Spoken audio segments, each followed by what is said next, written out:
சொன்னால் போதும் 100 மாப்பிள்ளை மாலையிட கிடைக்கலாம்.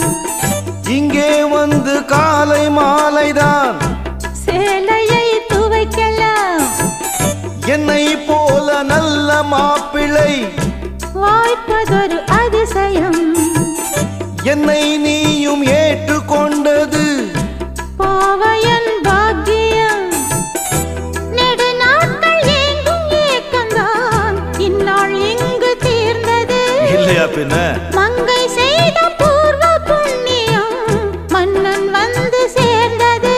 ஓச்சுடா. உன்னை பார்த்து நான் சொக்கி போகிறேன்.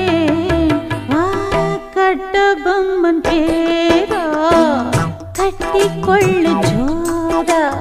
அடிக்குது குளிரு.